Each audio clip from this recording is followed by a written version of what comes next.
കഴിഞ്ഞ ദിവസം ഖമേനിയുടെ കൊലപാതകവുമായി ബന്ധപ്പെട്ട് അപലപിച്ചെത്തിയ രാജ്യങ്ങളുടെ കൂട്ടത്തിൽ ചൈനയും ഉണ്ടായിരുന്നു. പക്ഷേ ഇന്നലെ ചൈനയുടെ സ്വരം പതുക്കെ മാറി തുടങ്ങിയിരിക്കുന്നു. ചൈന പറയുന്നത് സ്വതന്ത്രമായ ഒരു രാജ്യത്തിന്റെ ത്തിലേക്ക് അധിനിവേശം നടത്തുന്നത് ഒരിക്കലും അംഗീകരിക്കാൻ കഴിയില്ല എന്നാണ്. നിലവിൽ ഇപ്പോൾ കേൾക്കുന്ന വാർത്തകൾ ഇറാന് എല്ലാവിധ പിന്തുണയും രഹസ്യമായി നൽകുന്ന രാജ്യം ചൈനയാണെന്നാണ്. ആയുധങ്ങളും സാങ്കേതിക വിദ്യകളും അടക്കം. ചൈനയ്ക്ക് അതിൻ്റെതായ ഒരു കാരണമുണ്ട്. ചൈനയാണ് മിഡിൽ ഈസ്റ്റിൽ ഇറാന്റെ ഏറ്റവും അടുത്ത വലം കൈകൾ. ഒന്ന്, ചൈനയിൽ നിന്നുള്ള ആയുധങ്ങളാണ് ഇറാൻ വാങ്ങുന്നത്. അതുമാത്രവുമല്ല, ചൈനയാണ് ഇറാനിൽ നിന്ന് ഏറ്റവും കൂടുതൽ എണ്ണ വാങ്ങുന്ന രാജ്യവും. ഇതോടുകൂടി ആ രാജ്യം നശിക്കുകയോ ഹോർമൂസ് കടലിടുക്ക് പൂട്ടപ്പെടുകയോ ചെയ്താൽ മറ്റു രാജ്യങ്ങൾക്കൊപ്പം ചൈനയുടെയും സാമ്പത്തിക നട്ടെല്ല് ഒടിയുക തന്നെ ചെയ്യും. ഏതായാലും ഇത് ഏറ്റവും കൂടുതൽ ഹോർമൂസ് കടലിടുക്ക് അടക്കം അടച്ചിടുകയോ അതിൽ വലിയ സംഘർഷം നടക്കുകയോ ചെയ്താൽ ഏറ്റവും കൂടുതൽ ബുദ്ധിമുട്ടുന്ന രാജ്യങ്ങൾ ഇന്ത്യയും സൗദിയും ഖത്തറും ചൈനയും ജപ്പാനും ഒക്കെയാണ്. അതിൽ തന്നെ ഇന്ത്യ 50% ക്രൂഡ് ഓയിൽ ആണ് ഇതുവഴി വിവിധ രാജ്യങ്ങളിൽ നിന്ന് ഇറക്കുമതി ചെയ്യുന്നത്. സൗദി അറേബ്യയുടെ 85% കയറ്റുമതി നിശ്ചലമായി പോകുന്നു.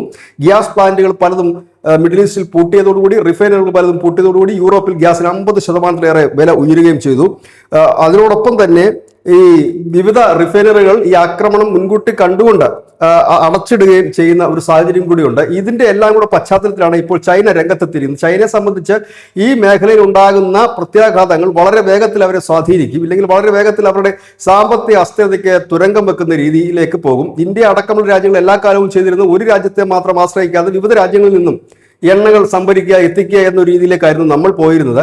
പക്ഷേ ഈ ഏറ്റവും കൂടുതൽ എണ്ണ ഈ ഇറാനിൽ നിന്നും റഷ്യയിൽ നിന്നും ഇറക്കുമതി ചെയ്ത സംസ്കരിച്ച് മറ്റു രാജ്യങ്ങൾക്ക് വിൽക്കുക കൂടി ചൈന ചെയ്തിരുന്നു. പക്ഷെ അതിനെല്ലാം ഇപ്പോൾ പൂട്ടുവീഴുകയും ചൈനയ്ക്ക് ഒരു സാമ്പത്തിക അസ്ഥിരതയിലേക്ക് നീങ്ങുകയും ചെയ്യുന്ന സാഹചര്യത്തിലാണ് ചൈന രംഗത്തെത്തിയത്. നിലവിൽ ഖമേനിയുടെ മരണവുമായി ബന്ധപ്പെട്ട് അതിനെ അപലപിച്ച് രംഗത്തെത്തിയ രാജ്യങ്ങൾ റഷ്യയും ചൈനയും ഉത്തര കൊറിയയും പിന്നെ മലേഷ്യയും ആണ് എത്തിയിട്ടുള്ളത്. കൂടുതൽ രാജ്യങ്ങൾ എത്തിയിട്ടുമില്ല.